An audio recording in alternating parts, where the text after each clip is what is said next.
This podcast is rated PG. Parental guidance is advised. Hits time! What is up everyone? Panibagong episode na naman ng ating pagsasamahan dito sa pinakabagong season ng ating podcast. What time is it? It's Hits Time! Hits Time! Season 2.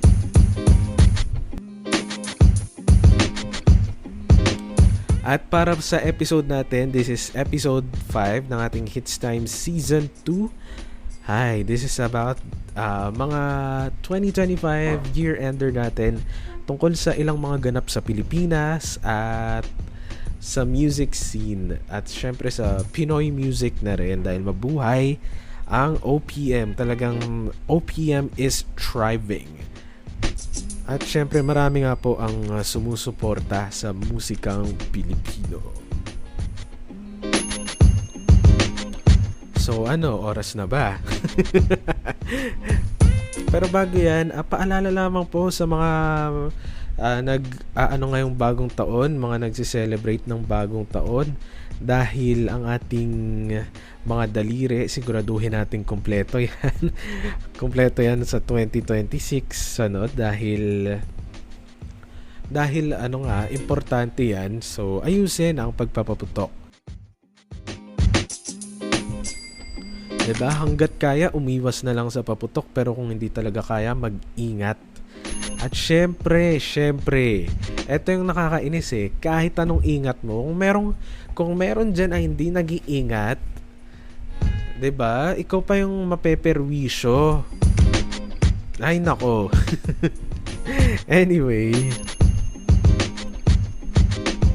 eto na nga po.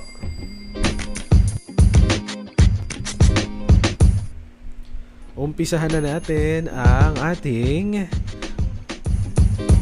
Umpisahan na ba?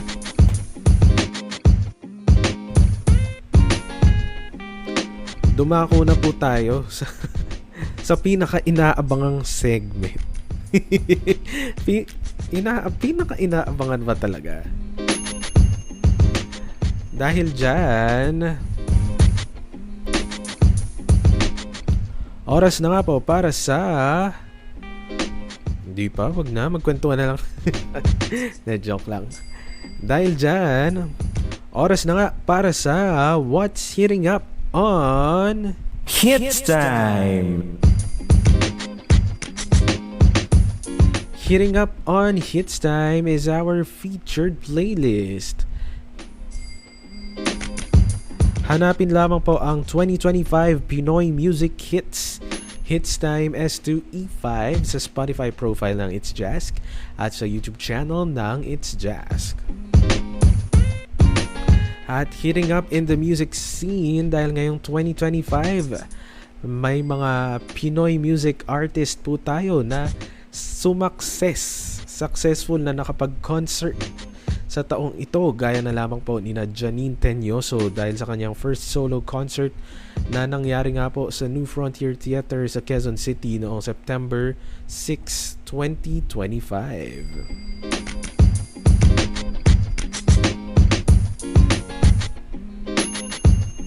Si Dionella sa kanyang The Grace Tour sa New Frontier Theater sa Quezon City noong November 21, 2025. At alam nyo ba na nag-donate si Dionella sa mga nabiktima ng Bagyong Uwan galing sa mga kinita niya sa concert? Kaya props to Dionella and congratulations din dahil sa kanyang The Grace Tour sa New Frontier ay nangyari rin ang kanyang proposal. Congrats and best wishes kina Dionella.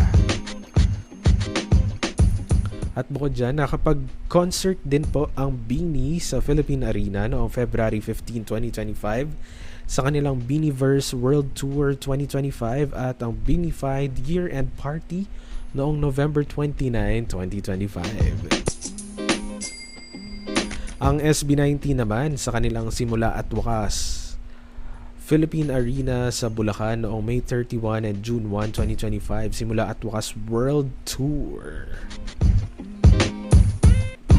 si TJ Monterde sa Sarili Nating Mundo sa Big Dome noong February 1 to 3, 2025. At alam niyo ba, ngayong 2026, ngayong February 2026, ay aabangan rin natin ang In Between, ang 4-day concert na TJ Monterde at KZ Tandingan. Grabe, ang lakas maka-sold out ng 3 araw. Nagpang-4 na araw sila, no?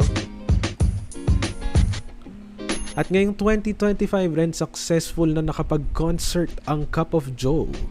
Dahil noong February 8 and 9 ay nangyari ang kanilang Silakbo concert. Ang 2-day sold out concert ng Cup of Joe.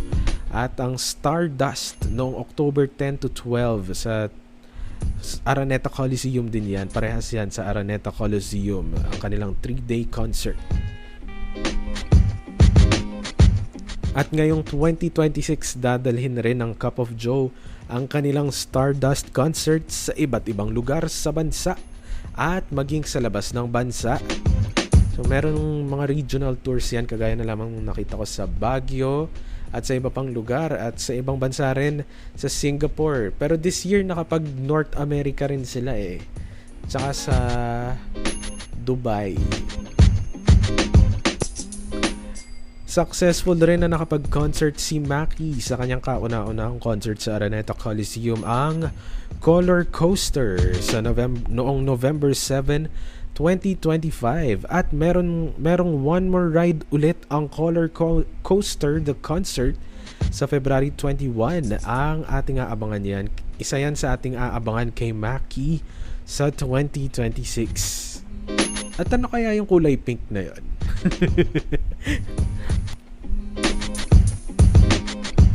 Ang RAAA. Ano ba? RAAA or RAA? Na Rob Daniel, Arthur Neri, Amiel Sol at Adi noong December 5, 2025 sa Araneta Coliseum.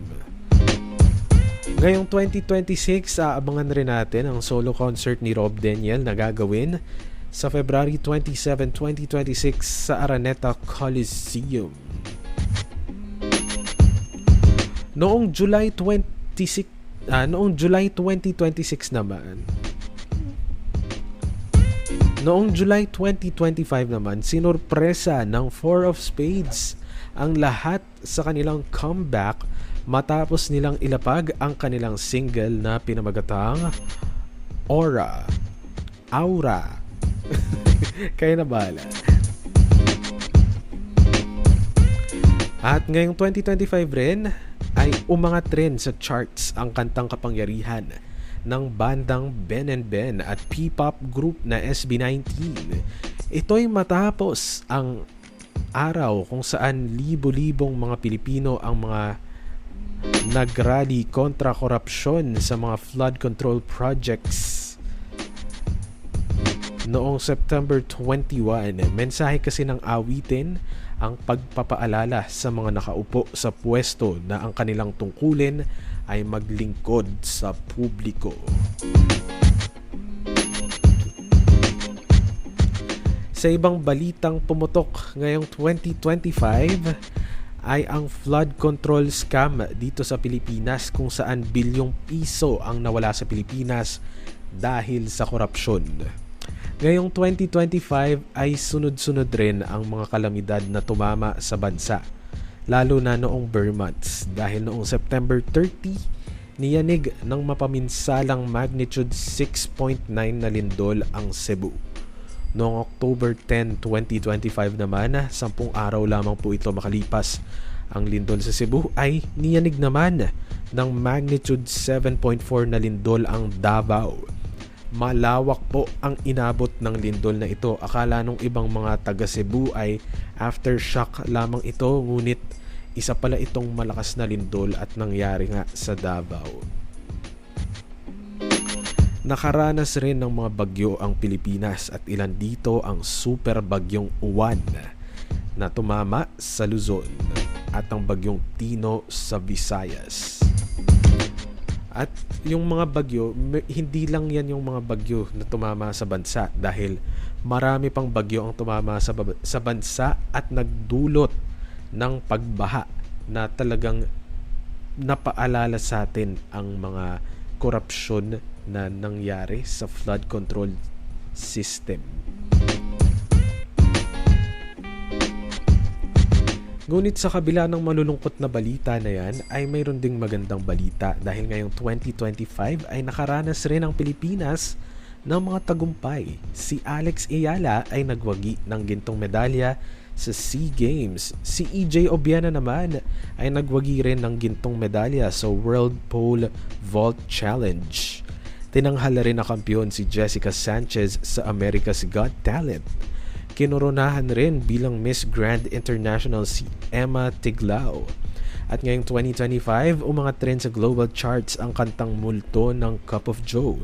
Narating nito ang Billboard Global at Spotify Global Charts. And hitting up on our playlist is the 2025 Pinoy Music Hits Time S2E5 at ang mga tampok po na kanta sa ating playlist ay ang Sa Bawat Sandali by Amiel Sol, Pwede Bang Mamaya by Angela Ken, Nandito Ako by Rob Daniel, Naiilang by Lee John, Tanging Ikaw by Sugar Cane, Ngiti by The Juans, Kuha Mo Na by Nameless Kids, Sandali by Cup of Joe, Hulaan by Janine, Waltz of Four Left Feet by Shirebound, Palagi by TJ Monterde and KZ Tandingan, Lasik by Hey June, Saksiang Langit by December Avenue, Bababa by 1621, Blink Twice by Beanie, Daling Dale by Gat, Dam by SB19, Umpisa, Moira De La Torre and Addy, Kapangyarihan by Ben and Ben and SB19, Saranggola by Ben and Ben, Kahel na Langit by Maki, Marilag by Dionela, Aura by Four of Spades, Tibok by Earl Agustin, Multo by Cup of Joe.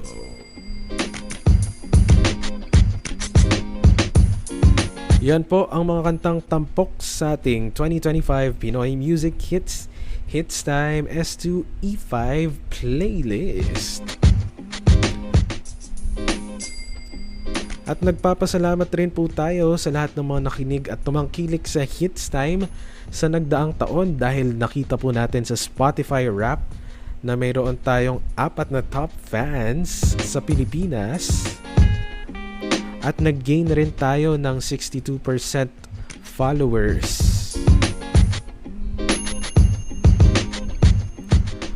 At umabot rin po ang Hits Time sa ibang bansa. Bukod sa Pilipinas, narinig rin ito ng ilang mga na-stream rin ito ng ilang mga tao sa United States, Sweden, Canada, and Japan. Ayun, may nagpapaputok.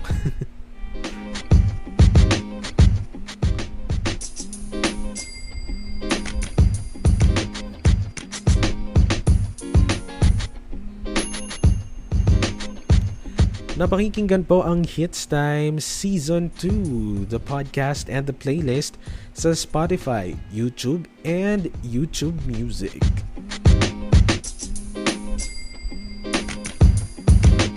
Nakasama niyo po, ako po si Jask for What's Hitting Up on Hits Time. Thank you, have a great day, and Happy New Year! Hits Time! Ayun na, nagbabalik na tayo agad-agad. At dahil dyan, magpapasalamat lamang po ako.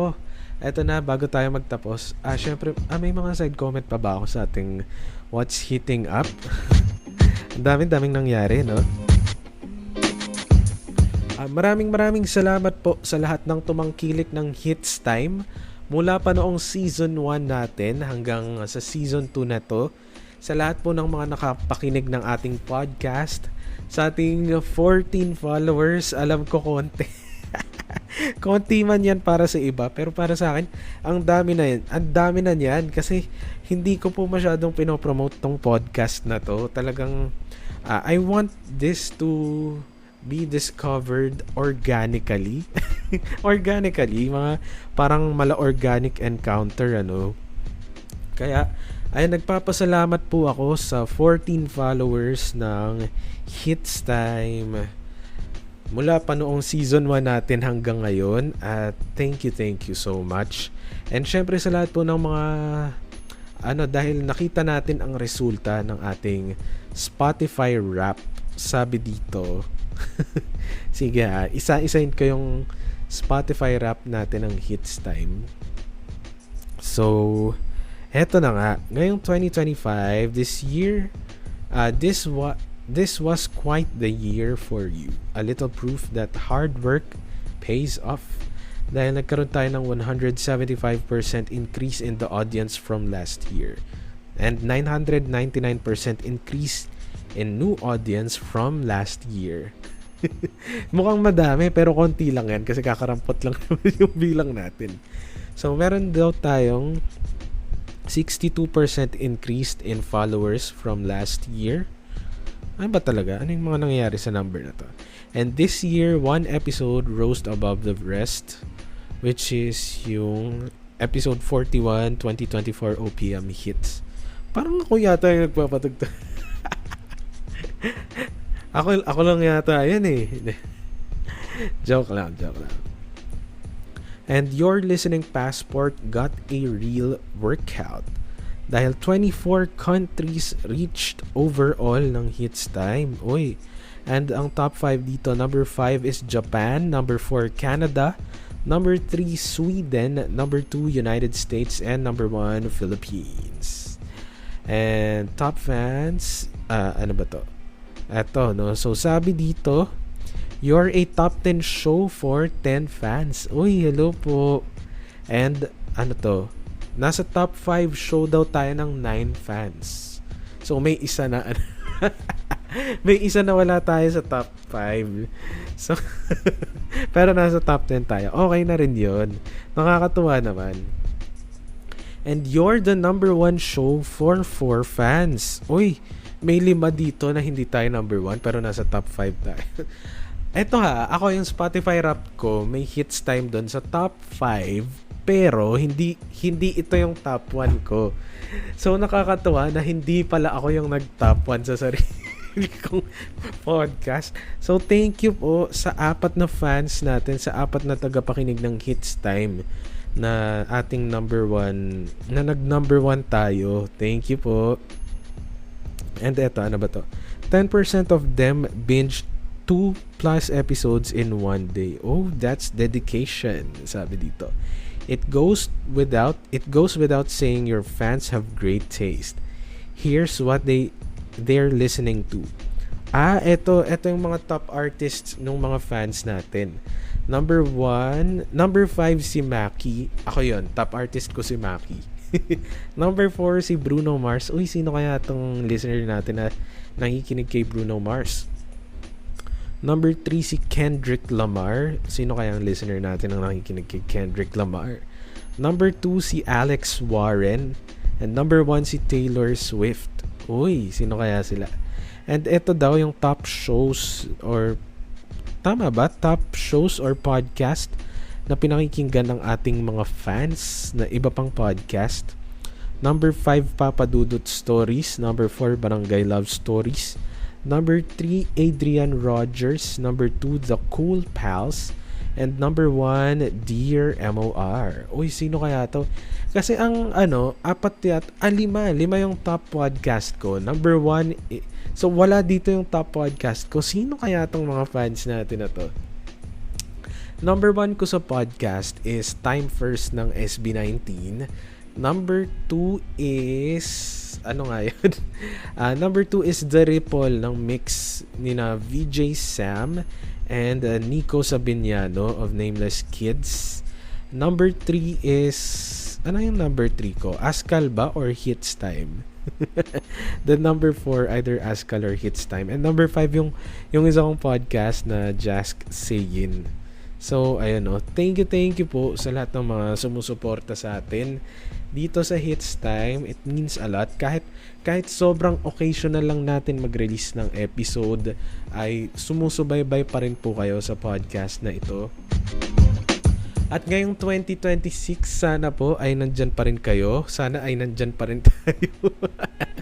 Diba? Kasi naalala nyo, last year ng September 1, we ended this podcast, the first season of this podcast. Pero I didn't know na magkakaroon tayo ng second season. So, I thought I'll be ending the show na talaga. Pero, na-revive ulit ito after a year, September 1 ulit. Birthday ko. Na-revive tayo dahil ano tawag dito? Nakaisip ako ng paraan. Kasi 'di ba nung season 1 we were originally a music and talk playlist. Pero ngayon, ano na lang tayo, music and talk podcast pala. Pero dahil natanggal na nga po yung ganong feature sa Spotify na bawal na yung mga bagong episodes ng music and talk. Kaya ngayon ay gumawa tayo ng paraan. Meron na tayong Hits Time playlist para makapag-share pa rin ng mga paborito nating musika sa ating mga audience. And matalakay rin natin yung mga music at medyo ma-feel natin yung pag-DJ. Kahit dito sa season 2 natin, sinasabi ko na lang, up next, yung pangalan ng song. Paano ko ini-intro? Para sa mga nakikinig po sa ating Hits Time playlist, up next is ganito, ganyan. Ayun. Kaya, ayun. Maraming thank you po sa lahat ng mga sumusuporta dito sa Hits Time. Mula pa nung season 1 hanggang sa season 2 natin. At syempre po sa lahat ng mga nakikinig sa atin ngayon, I hope everyone is okay. And ngayong 2026 ay talagang ano ba? Sana hindi natin naubos ang ating mga Noche Buena. Noche Buena daw. Sana hindi natin naubos yung ating mga sinahod, mga Christmas bonus, mga aginaldo kung meron man, mga 13th month pay natin. Sana nandyan pa rin. And maraming thank you po sa lahat ng mga sumusuporta dito sa Hits Time mula noon hanggang ngayon. And ano ba? Ano pa ba paalala ko? Wala na? Wala na siguro. And 2 more episodes nating pagsasaluhan dito sa Hits Time kung magkakaroon. Nakasama nyo po, ako po si Jask. This has been Hits Time Season 2. What time is it? It's Hits Time Season 2. Until next episode kung magkakaroon, thank you. Have a great day. Merry Christmas and Happy New Year. Happy New Year. Alas 11 na pala ang record na to. Makaka-istorbo na pala ako ng kapitbahay. Alam mo yon, yung introvert ka pero di ka makapagpaingay ng torotot. Thank you. Have a great day and Merry Christmas and Happy New Year. At para po sa mga nakikinig sa ating Hits Time playlist, up next is Sa Bawat Sandali by Amiel Sol. Hits Time.